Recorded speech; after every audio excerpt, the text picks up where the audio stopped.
So good morning friends, again welcome to my channel. So आज का मेरा video that is regarding data structure.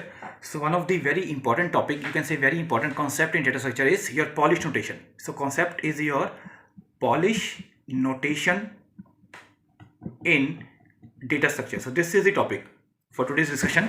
सो सबसे पहले अगर मैं नोटेशन की बात करूं, पहले हम इसकी डेफिनेशन की बात करते हैं कि पॉलिश नोटेशन बेसिकली है क्या। ये एक ऐसा कॉन्सेप्ट है जिसके थ्रू मैं किसी भी मैथमेटिकल, एल्जेब्रिक या फिर कोई भी लॉजिकल इक्वेशंस हैं उनको हम कंप्यूटर में या कहीं और रिप्रेजेंट कर सकते हैं। Okay, so by using this method I can represent all the mathematical और you can say logical as well as algebraic equations, you can say in easy method. सो अगर मैं सिर्फ इसके अंदर एक टॉपिक है दैट इज नोटेशन, ये word लिखा हुआ है। अगर मैं सिर्फ नोटेशन की बात करूं तो नोटेशन हमारा बेसिकली तीन तरह का होता है, that is prefix notation, postfix notation and infix notation. ये तीन पार्ट है हमारे पास। प्रीफिक्स का मतलब है जिसके अंदर आपका जो ऑपरेटर है वो पहले आता है।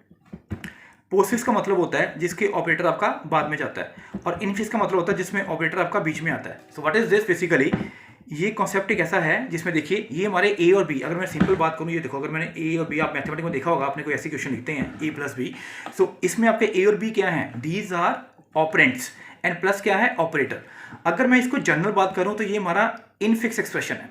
इनफिक्स कैसे है, because plus is the operator which is lying in between A and B, two operands. Okay, अगर मैं इसको, इसी चीज को, प्लस को बाहर ले आता हूं तो वो हमारा क्या बन जाता है, प्रीफिक्स, क्योंकि हमारा ऑपरेटर पहले आ गया और ऑपरेंट बाद में आया। और अगर मैं इसी में प्लस को उधर ले जाता हूं दूसरी साइड, तो वो क्या बन जाता है, ए बी प्लस, यानी कि पोस्टफिक्स। हम क्या करेंगे, प्लस को उधर ले गए, दैट इज पोस्टफिक्स। ऑपरेंट पहले आ रहे हैं, ऑपरेटर बाद में आ रहा है। और अगर मैं बीच में बात करता हूं तो वो क्या होता है, इनफिक्स।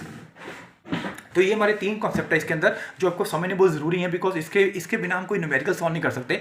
बिकॉज हमारे पास कुछ ऐसे क्वेश्चंस आ जाते हैं कि आपको एक एक्सप्रेशन दिया होगा, mathematical expression, and you have to solve the exact value of that particular expression. तो उसके लिए मुझे ये कॉन्सेप्ट पहले पता होना चाहिए ये क्या होता है। ओके, तो ये हो गए हमारे तीन नोटेशंस कौन कौन सी हैं। अब इसके बाद अगर हम बात करें कि आपने क्वेश्चन पढ़ा ऊपर पॉलिश नोटेशन। अब पॉलिश नोटेशन क्या चीज़ है, पॉलिश नोटेशन का मतलब ये होता है कि जब हमारा ऑपरेटर जो है पहले आ जाए, प्लस ए बी मैंने लिखा, तो इसको मैं कहूंगा पॉलिश नोटेशन। इसको मैं प्रीफिक्स भी कहता हूं, इसको मैं पॉलिश नोटेशन भी कह सकता हूं। सो this is your Polish notation. Okay, आपको ये कंफ्यूज नहीं होना। आपको पेपर में अगर किसी एग्जाम में पूछा जाए कि पॉलिश नोटेशन क्या है, तो आप वो दैट इज अ मीनिंग, वो आपको प्रीफिक्स के बारे में पूछ रहा है कि वो आपका प्रीफिक्स एक्सप्रेशन है, that is your Polish notation. अब हम सिंपल इस चीज़ को एग्जाम्पल के साथ समझते हैं। तो देखो, आपको सपोज करो एक एग्जाम्पल दी गई, उसने आपको सोल्व करने को क्वेश्चन दिया, कहता हमारे पास एक एक्सप्रेशन है, डिवाइड स्टार प्लस 5, 6, 3 और 11। ये मेरे पास उसमें इस क्वेश्चन में 4 ऑपरेंट दिए हैं और 3 ऑपरेटर दिए हैं। वो कहता है इसको इवेल्यूट करो, I want the final value of this particular expression. तो इस चीज़ को हम स्टैक के साथ सॉल्व करते हैं। आप इसको ऐसे सीधा नहीं कर सकते, जैसे मैंने इसको इलिटरेट कर लिया, आंसर आपको कभी ठीक नहीं आता। इसको प्रोसेस के साथ करते हैं। तो इसका प्रोसेस क्या है, मैं आपको स्टेप बाय स्टेप बताता हूँ with the help of stack. तो स्टेप 1 जो है आपका, सबसे पहले आपने इसमें ये बताना है कि स्टैक के थ्रू, आपको मैं ये बताता हूँ स्टैक क्या होता है। स्टैक में जो प्रॉपर्टी होती है, लास्ट इन फर्स्ट आउट। आप जैसे इसमें कोई आइटम डालते हैं, सबसे 1 गया, 2 गया, 3 गया, सबसे पहले 1 आया, फिर 2 आया, फिर 3 आया, और बाहर कौन निकलेगा, 3 पहले निकलेगा। सो ये अंदर गया और ये बाहर गया। So this is known as LIFO, last in first out. So this is stack. अब इस स्टैक की हेल्प से मैं ऐसे क्वेश्चन सॉल्व करता हूँ। सो पहला स्टेप इसको क्या होगा, हमने पहले एक स्टैक बनाना है और इस एक्सप्रेशन में आप राइट टू लेफ्ट मूव करिए। ठीक है, राइट टू लेफ्ट मतलब इस डायरेक्शन में मूव करिए। और जब आपने मूव करना है, अगर तो आपको ऑपरेंड मिलता है, उसको स्टैक में डालते जाओ। द मेथड इज, आपने जो राइट टू लेफ्ट मूव किया, अगर आपको वो ऑपरेंट मिला है तो आपने इसको स्टैक में डालते जाना है। अगर आपको ऑपरेटर मिलता है तो उसको ऑपरेट कर देना है by using the top 2 values of the stack. देखो कैसे करना है। सबसे पहले मेरे पास क्या आया, 11, मैंने 11 इंसर्ट कर दिया। देन मेरे पास 3 आया, देन मेरे पास 6 आया, देन मेरे पास 5 आया। ठीक है, अब यहाँ पे आकर रुक जाओ क्योंकि आगे प्लस आ गया। अब स्टेप 2 में हम क्या करेंगे, दिस इज स्टेप 1। अब स्टेप 2 ध्यान से समझिए। स्टेप 2 में हम बेसिकली इसी स्टेप को लेंगे दोबारा से। स्टेप में पहले क्या पड़ा हुआ है, 11, देन पड़ा हुआ है 3, देन पड़ा हुआ है, इन दोनों को भी छोड़ देते हैं, देन पड़ा 6, देन 5। अब हमारे पास आगे आ गया प्लस। अब प्लस ऑपरेटर का मतलब है कि स्टैक में से आपको पता है कि पहले सबसे टॉप एलिमेंट निकलता है। तो अगर मैं इसमें से 5 निकालूंगा और 6 निकालूंगा, निकल गए, इन दोनों में वो वाला ऑपरेटर अप्लाई कर दूंगा, यानी कि 5 + 6 कितना हो गया, 11। तो स्टैक में फाइनल रिजल्ट क्या आ गया, 11। सो दिस इज योर स्टेप 2। ऐसे ही हमने आगे बढ़ना है। स्टेप 3 में गए, अगेन आपने वही स्टैक बना लेना है, 11। ओके, अब दोनों को नहीं बनाएंगे बिकॉज में दोनों में ऑपरेटर करना है। हमारे पास क्या आ गया, मल्टीप्लिकेशन का साइन। अब वही मेथड हम 11 को निकालेंगे, 3 को निकालेंगे और उसमें वो ऑपरेटर लगा देंगे, यानी कि हमारा रिजल्ट आ गया 33। ठीक है, अब ये हमारे पास फाइनल स्टैक बन गया। अब ये हो गया step 3, step 1, step 2, step 3। Step 4 में हमने क्या बात करनी है, फाइनल रिजल्ट हमारे पास आ जाएगा। अब आपने फिर वही स्टैक बना लेना है, लेकिन अब आपके पास 2 वैल्यूज रह गई हैं। ऑपरेटर क्या है, दैट इज डिवाइड का साइन है। ठीक है, अब ये क्या करेंगे, हम इसमें वो ऑपरेटर लगा देंगे, यानी कि 33 डिवाइड बाई 11, यानी कि रिजल्ट इज योर 3। तो इसका ऐसा करने से क्या हो गया, हमारे पास एक फाइनल वैल्यू आ गई, दैट इज 3। तो हम नीचे कहेंगे कि the final value after solving this equation is 3। तो 3 हमारा क्या हो गया, एक स्टेप में एक आंसर आ गया। ओके, सो इस तरह से हम ऐसे क्वेश्चन सॉल्व करते हैं। So this is how we solve such type of, you can say, expressions or mathematical expression or algebraic expression by using stack. अब ये हो गया आपका पॉलिश नोटेशन। अब इसके साथ एक और टॉपिक आता है, that is reverse polish notation. अब वो क्या चीज़ है, ये मैं आपको अभी बताता हूँ रब करके। अब रिवर्स में हमने बात करनी है, दैट इज रिवर्स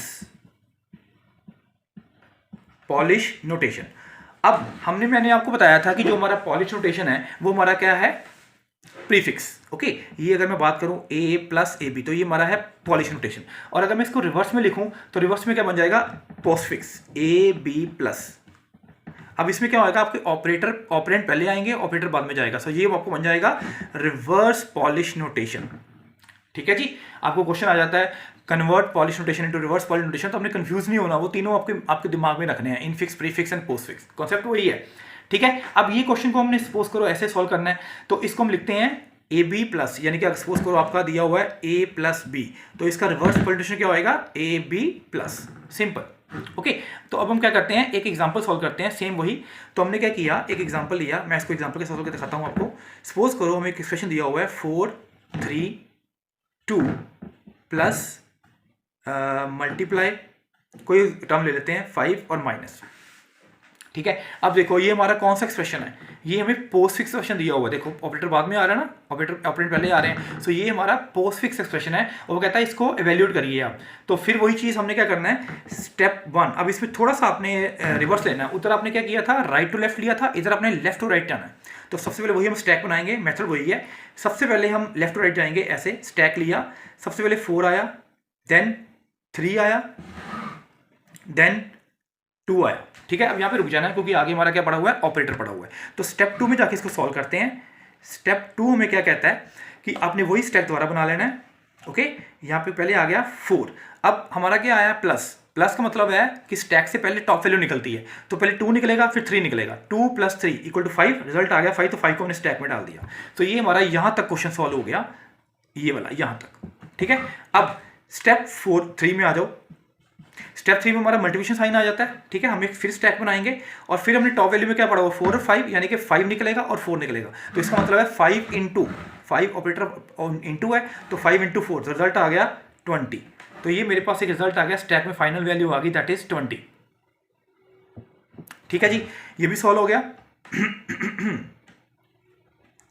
ओके, अब स्टेप 4 में आ जाओ। स्टेप 4 में जब हम फाइनल वैल्यू ये बड़ी स्टैक में दोबारा बनाएंगे। अब 20 है, आगे हमारे पास वैल्यू आती है 5, मैंने स्टैक में डाल दिया। ठीक है जी, ये हमारा स्टैक में वैल्यू आ गई। अब हमारे पास एक स्टेप और आएगा इसमें, स्टेप 5। इसमें क्या होगा, आप देखो आगे हमारे पास क्या आ गया, ऑपरेटर आ गया, दैट इज माइनस। तो वही मेथड करेंगे हम स्टैक बनाएंगे, टॉप वैल्यू बाहर आनी है, पहले 5 बार आएगा, -20, यानी कि 5 - 20, तो रिजल्ट क्या आ गया, -15। सो इस क्वेश्चन का आपका जो रिजल्ट है, आंसर माइनस आएगा। ये आपका सिंपल एक्सप्रेशन का आंसर आ गया, -15। So this is how we solve such kind of equations by using stack.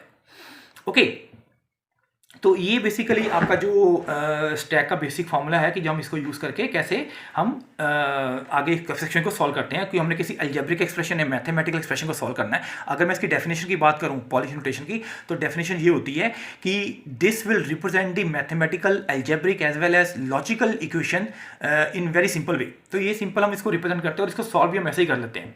Okay, so guys I hope आपको ये कॉन्सेप्ट समझ आया होगा। तो आप इस वीडियो को देखें, इसको अपने आप सॉल्व करके देखें, और कोई अगर आपको दिमाग में कोई क्वेरी है तो आप you can ask in the comment section. So guys, मेरी इस वीडियो को लाइक करें, शेयर करें। Thank you very much.